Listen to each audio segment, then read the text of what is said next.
Vlad the Impaler, a tyrant with a gruesome reputation to rival any in history. A brutal and barbaric killer, notorious for his trademark method of execution. He once forced a 200,000-strong army to retreat using fear alone. But how did he earn his bloody reputation? How did he become the Impaler? And what's the link to Hollywood's most famous vampire?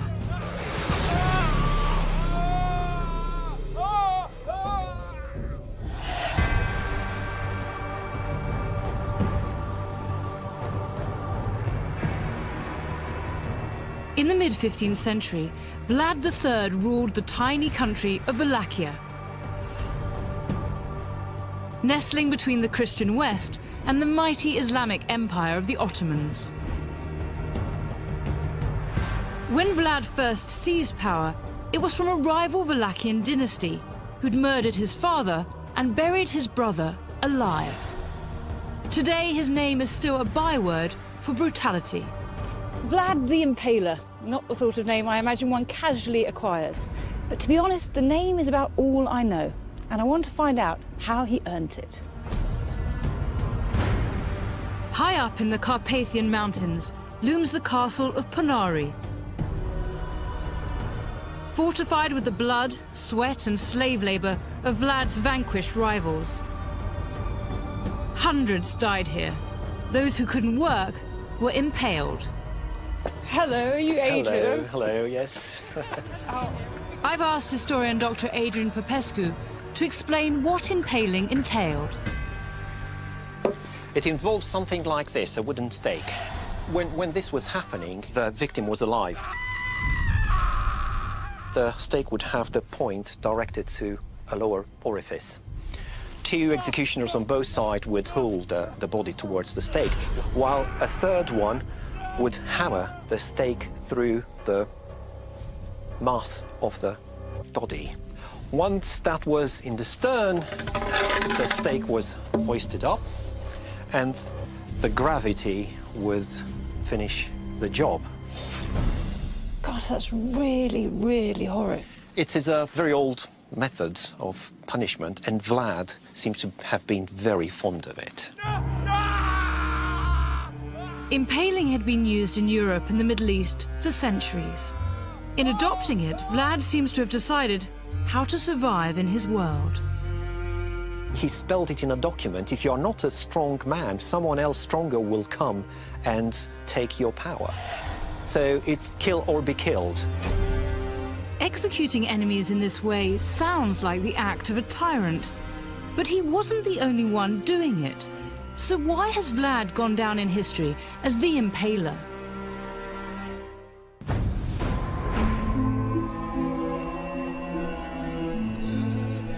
While Susie investigates Vlad's reputation, I'm going to wind the clock back to try and find out a bit more about Vlad the person and how he became the tyrant that history remembers.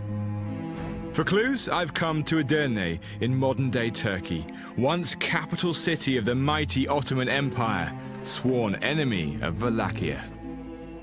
Now, often people are shaped by their early experiences in life, so I want to know more about him, and particularly about his childhood. What could have created Vlad the monster?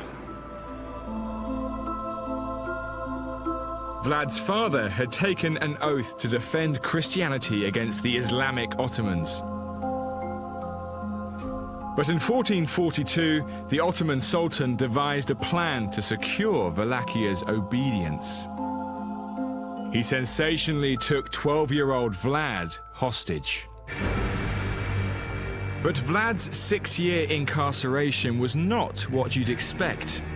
Archaeologists believe this building may be where he was held. Professor Andrew Roach has offered to show me round. It's part university scholarship, part concentration camp. You really did get three things. You got a first-class education, you got Latin, Greek, Turkish, you got a network of contacts, and finally you get to see how a really first-class imperial state works. On the other hand, you've always got that dark shadow hanging over you. I don't think the Ottoman court was a place for the faint-hearted. Vlad, the so-called barbarian, was actually educated alongside the elite of Europe, including the heir to the Ottoman Empire, Mehmet II. So this is a very talented class of students, and they are brought up in a sort of training school for rulers. The Ottomans were playing the long game. They planned to indoctrinate Vlad and turn a potential enemy into an ally. When Vlad's father was murdered in a coup, the young Sultan moved to put Vlad on the Wallachian throne as a puppet ruler. So the Ottoman investment in the young Vlad, does it pay off? Does he turn out to be this loyal subject to the Ottoman Empire?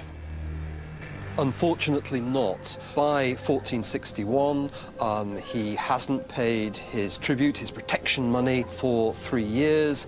And when the Sultan then sends ambassadors to find out what has happened, he murders them. He nails the ambassadors' turbans to their heads. There is only one response, and Vlad must have known that he would get this response, which is full-scale military invasion. Vlad had rebelled against the Sultan and started a war. The Ottoman plan had backfired in spectacular fashion. They'd unleashed one of history's most violent tyrants. So where did it go so wrong? There must be something more to this.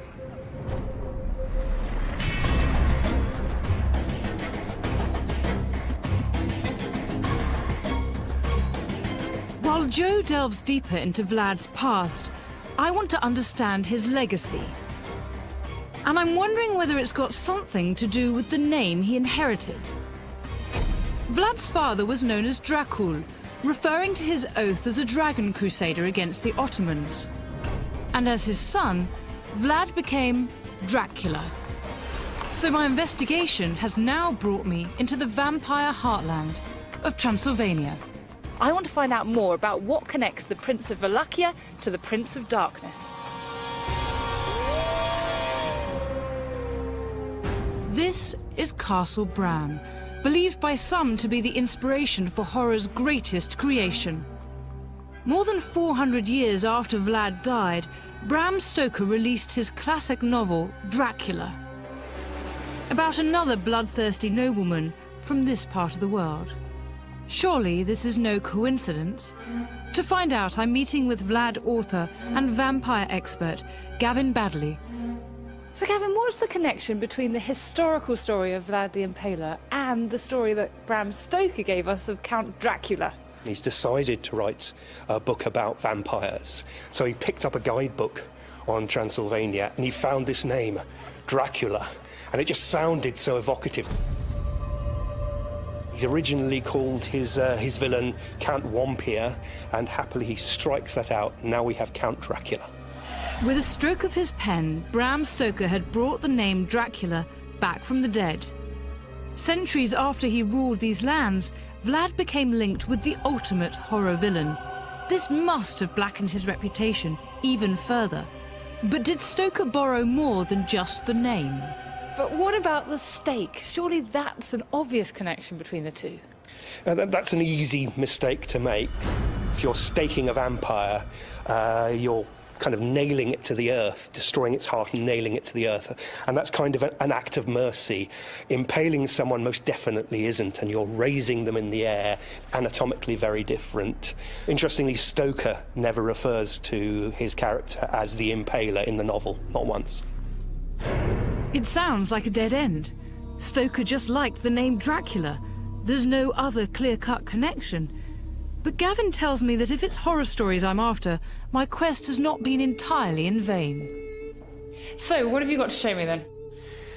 Well, one of the things I think is interesting is that Vlad's reign coincides almost exactly with the invention of the printing press. So what I've got for you here are... woodcuts? Yes, exactly. These woodcuts were used by Vlad's enemies to mass-produce pamphlets, which were distributed among the people. And they're full of these stories of these terrible atrocities. They describe him as a bloodthirsty berserker and all these sorts of things. And you'll see here that there are lots of pictures of some of his victims, rather colourfully described as being chopped up like cabbage. In other accounts, Vlad is accused of boiling German merchants in a giant cauldron. Stories like this were part of a hugely popular PR campaign against him, turning Vlad into a horror villain in his own right. Even then, people liked stories that chilled the blood, that turned the stomach. Just the same as people in the 1890s perhaps bought Bram Stoker's novel, and people in the subsequent century went to the pictures and watched Christopher Lee or Bela Lugosi. So long before Stoker ever heard it, the name Dracula was sending shivers down people's spines. After all these centuries of rumour and fabrication, I'm beginning to wonder whether the real Vlad might not be the man of exceptional brutality that we imagine him to be.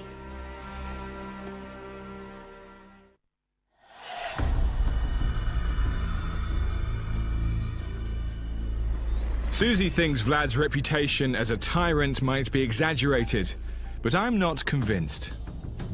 By 1462, he'd led tiny Wallachia into war against a superpower. It sounds like the act of a madman. Vlad's former school friend, now known as Mehmet the Conqueror, led 200,000 Ottoman warriors towards Vlad's capital, Targovishte. And it's in defense of this city that Vlad arguably had his finest hour, repelling the mighty Ottoman army using fear alone. So I've come here to find out just how he did it and whether this defining moment is the key to understanding Vlad. Vastly outnumbered, Vlad's army used guerrilla tactics, capturing or slaughtering small detachments. Historian Matej Kazaku believes that for his Ottoman prisoners, Vlad took his favorite method of execution and added a significant personal twist. He used this side, which with a lot of grease could penetrate the rectum, gliding around the vital organs, not hurting them, not bleeding, coming up through the mouth. The victim is alive. The birds eat his eyes. He can cry, he can scream, he can talk.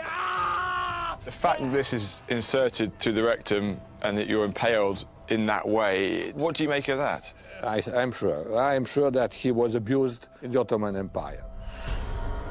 Medieval sources reveal that child abuse was rife at the Ottoman court, and Mate believes young Vlad was a victim. So this particular hatred of Ottomans, this cruel and barbaric punishment, you think this actually may have been shaped by the abuse he suffered? There is no other explanation. The only explanation are these years he spent in the Ottoman Empire. Could this be the clue we've been looking for? If Vlad was sexually abused by the Ottomans, was this war his personal revenge? By mid-June 1462, Targovishte was within the Sultan's grasp. But outside the city, Vlad was about to win his most famous victory without raising a sword. Kalko Kondiles, a chronicler in the Ottoman court, provides the gruesome details of why the Sultan's mighty army crumbled with fear. The first clue would have been up in the sky. As they approached, there would have been a cloud of ravens and birds of prey. The smell, the stench, the reek of death would have been everywhere. What they finally saw was a forest of stakes spread out like a picket fence across a mile, each one with a dead or dying person.